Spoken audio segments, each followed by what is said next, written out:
Bueno, yo parto de una fecha, el 2036, que es una fecha de no retorno, y eso necesariamente nos lleva a que esta sociedad, a los que estamos sensibilizados con el medio ambiente, tengamos que tomar una posición determinante y de gran responsabilidad, porque las futuras acciones que tengamos que llevar a cabo en el futuro van a determinar el futuro y el de las próximas generaciones. Ante el mayor reto ambiental que tiene la humanidad, pues ¿qué está haciendo la clase política? ¿Qué están haciendo los ciudadanos? Pues nos encontramos con una mayoría de líderes políticos muy movidos por la codicia, por el expolio de los recursos naturales, por el maltrato hacia los animales, hacia el Amazonas, hacia nuestro entorno natural.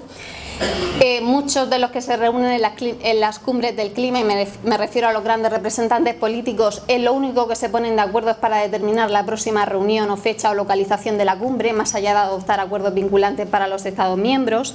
Pero claro, uno piensa, bueno, pero si esta gente ni siquiera, los que nos gobiernan, pisotean cada día nuestros derechos fundamentales y ni siquiera les importa la dignidad de las personas, ¿cómo les va a importar el medio ambiente? Y eso es una realidad innegable. Luego nos encontramos con una parte de la población con una gran apatía, con indiferencia, que miran hacia otro lado. Otra parte de la población que, como ni siquiera tienen garantizadas sus necesidades básicas, y me refiero a alimento, a techo y a agua, pues esa gente tampoco se puede replantear, ¿no?, cuáles son los retos ambientales. Y entonces, ¿por qué hago esta reflexión? Porque para mí es muy importante, y es lo que yo me planteaba en mi localidad, ¿por qué no llegaba el mensaje del medio ambiente? O cuando hablamos del cambio climático parece que no tocaba el corazón de la gente, ¿no? Y era una de mis preocupaciones. Oye, yo quiero que la gente tome sensibilidad y conciencia ambiental. En mi pueblo vivimos un momento histórico con ese movimiento para luchar contra un vertedero, entonces eso despertó las conciencias y sobre todo ese movimiento asociativo de la gente despertó, la gente se empoderó y dijeron, bueno, aquí estamos, y además como vecinos, como ciudadanos tenemos una gran responsabilidad. Entonces ese trabajo que hicimos previamente ya he hecho una gran labor en mi localidad, que hoy a día de hoy pues se ve reflejado, por ejemplo, que en tema de residuos la gente quiere otra política en materia de residuos, y Julia es ejemplo de ello, que cada 2 por 3 tiene que estar ahí en la Vega Baja y en Alicante con el tema de la basura. ¿Por qué?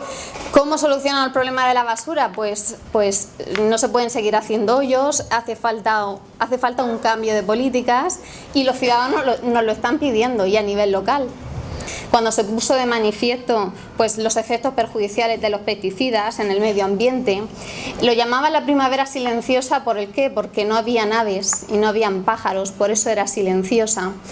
¿Por qué hago referencia a estos antecedentes? Porque realmente creo que hemos avanzado bastante, y yo me voy a centrar un poco en los avances o en la normativa jurídica ambiental o proteccionista. Creo que hemos avanzado, que a nivel jurídico la normativa cada vez es más proteccionista, sin embargo hay grandes lagunas. Y voy a comentar esto porque si tenemos que tratar el mayor reto ambiental de la humanidad, como es el cambio climático, y no tenemos una normativa jurídica proteccionista y garantista que nos acompañe, es imposible llegar a buenas soluciones. Entonces, a nivel, por ejemplo, estatal, el derecho ambiental es un derecho distributivo. ¿Por qué es un derecho distributivo? Porque lo que viene a determinar es cómo vamos a repartir el uso del agua, la ubicación, el tema de los recursos, es repartirlo. ¿Por qué? Porque consideran que el medio ambiente, desde una perspectiva antropocéntrica, lo que se regula es la relación del hombre con el medio ambiente. ¿Cómo vamos a regular el medio ambiente? Pero siempre desde una perspectiva de recursos. Tenemos que sacarle más al medio ambiente.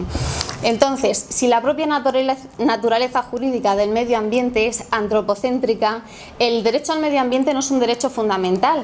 Porque muchos dicen, bueno, pero es que el derecho al medio ambiente está en la Constitución, pero eso no implica una fuerza vinculante tanto a los órganos jurisdiccionales como a los políticos para llevar a cabo determinadas medidas.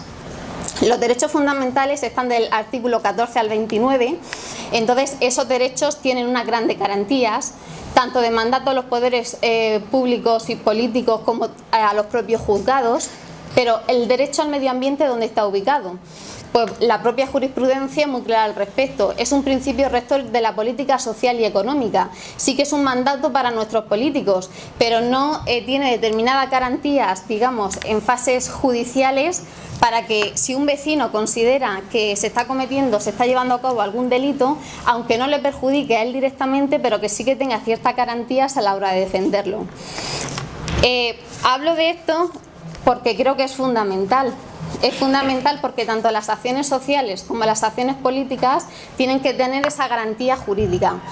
¿Por qué no es un derecho fundamental? Porque la propia doctrina jurisprudencial y los juristas lo que dicen es: los derechos fundamentales, si por algo se caracterizan, es que el bien jurídico protegido es un bien individual. Por ejemplo, el derecho a la vida, que protegemos la vida, y la vida es de cada uno, es un bien individual. Pero el derecho al medio ambiente, que protegemos el medio ambiente, el planeta, la naturaleza. Entonces, ¿eso qué es? Es un bien comunal. Y entonces dicen que no puede ser un derecho fundamental, aparte de por la propia ubicación en la Constitución. Pero si al final las resoluciones internacionales y las resoluciones de la ONU no tienen fuerza vinculante para los Estados miembros, y luego los Estados miembros no tenemos una gran normativa jurídica, sí que hay muchísimas leyes, muchas leyes de derecho administrativo, muchas leyes ambientales, pero no son leyes que desde mi punto de vista sean garantistas y que sobre todo ofrezcan soluciones para el reto del cambio climático.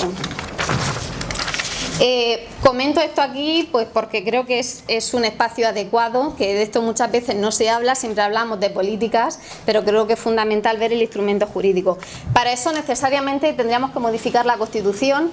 En los últimos meses, con el tema de las elecciones, ha salido mucho el debate de modificar la Constitución española. No he oído mucho que se hable de modificar la Constitución española para proteger nuestro medio ambiente, eso es algo secundario o terciario.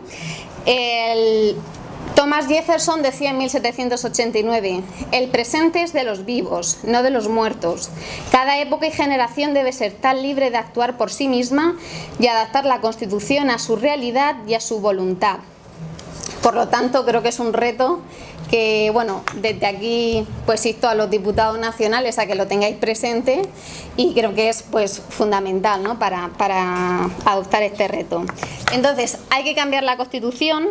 Hay que darle otra naturaleza jurídica a nuestro medio ambiente, desde una perspectiva biocéntrica. El medio ambiente per se hay que protegerlo, pero no porque lo veamos como expolio o como fuente de recursos naturales, sino porque nuestra propia vida y naturaleza está unida al planeta Tierra. Y creo que también es fundamental incluso cambiar la naturaleza jurídica de la ONU, que esto parece, pues oye, qué arriesgado decir esto, ¿no?, pero creo que es fundamental que las resoluciones internacionales tengan otro efecto vinculante. Yo tenía un profesor de Derecho Internacional privado que decía, bueno, esto de los convenios internacionales ni son derechos ni son vinculantes. Entonces, a veces, si nos llenamos de leyes pero están en papel mojado, pues quedan en eso, ¿no? Sería fundamental incluso ampliar el ámbito competencial de los sectores estratégicos del comercio y las finanzas en materia de la ONU. Esto necesariamente cambiaría el paradigma geopolítico de la propia ONU y, por ejemplo, pues neutralizaría algunas posiciones, como es la posición ante el TTIP, que creo que es el mayor atentado contra la humanidad, contra nuestra dignidad y nuestros derechos fundamentales. Creo fundamental además recuperar el espíritu de la Conferencia de las Naciones sobre el Medio Ambiente de Estocolmo, 1972, donde claramente se decía que la cuestión ambiental es una razón de Estado, y eso es lo que tiene que estar presente en todas las cumbres del clima, y cada vez se ha ido aminorando más. Hay que recuperar la acción pública, reformularla en detrimento de las estrategias de mercado, y el cambio de paradigma geopolítico podría acelerarse si tanto la legislación y las políticas públicas reforzaran los bienes comunes. Esto es fácil, es difícil. Bueno, ¿a qué me refiero con los bienes comunes? Yo aquí planteo otra reformulación. ¿Podríamos considerar el clima o la atmósfera como un bien común? Y que ese bien común fuera que tuviera otra naturaleza jurídica protegida dentro de nuestra Constitución, porque ya cambiando esa calificación jurídica del clima podría ser más vinculante para los políticos y para los propios jueces. Lo dejo ahí. Este cambio climático, pues bueno, yo creo que es una crisis alimentada por muchísimos factores, por un exceso de consumo, las elevadas emisiones de agricultura industrial, por la cultura del automóvil, la deforestación, pero también por esta sociedad tan superficial y de consumo en la que vivimos. Esto implica necesariamente trabajar en muchísimos frentes, porque es una crisis transversal. Hay que aumentar necesariamente el desarrollo de las energías limpias, reducir el uso de combustibles fósiles, fomentar la agroecología, el comercio de proximidad fundamental, impulsar la movilidad sostenible, la relocalización de productos, pero también saber, y creo que es fundamental, en que la felicidad no reside en consumir infinitamente, y eso nos lo tenemos que plantear todos. Tenemos que ir al origen y a la raíz del problema. Por lo tanto, propongo, y venía aquí a hablar un poco a nivel local, pero me parece que tenía ganas un poco de hablar de esto. Propongo el carácter vinculante de las Naciones Unidas para hacer viables los grandes principios climáticos, el mantenimiento de las reservas de combustible fósil en el subsuelo, al tiempo que se dé paso a una gran transición hacia el modelo de las energías renovables, que si la ONU tuviera más fuerza, pues eso sería más fácil. Esto digamos a nivel más nacional o internacional, pero claro, la crisis climática pues se debe abordar desde muchísimos estamentos. A nivel local y personal creo que es fundamental, por eso avalo hacia la llamada gobernanza o buen gobierno, que es el gobierno entre todos de lo común. ¿Y qué es lo común? Pues lo común para mí es la casa, ¿no?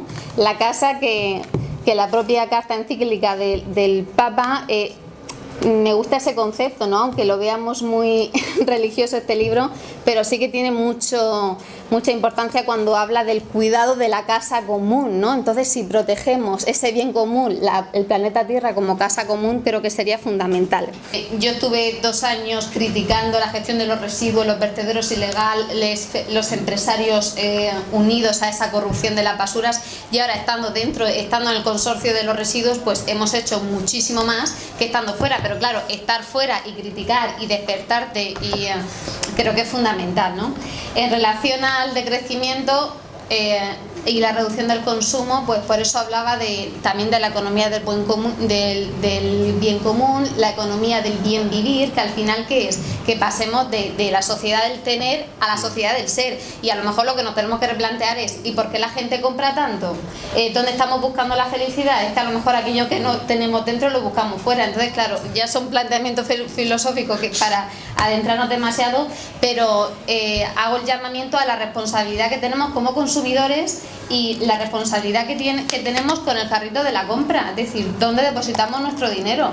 Entonces no es lo mismo comprar una ropa sabiendo que ahí se han vulnerado los derechos laborales de muchísimos niños o de muchísimas mujeres y personas, o claro, eso no es fácil, ¿no? No es fácil porque no todos tenemos pues cerca poder acceder a productos, y teniendo sobre todo el conocimiento de la información de quién lo ha hecho, si se ha hecho de una forma sostenible. Pero bueno, creo que es fundamental que como consumidores reclamemos eso. A veces presentan mociones que sabes que no tienen la competencia sobre ese tema, pero sabes que el mensaje le va a llegar a la gente, y creo que es fundamental, ¿no?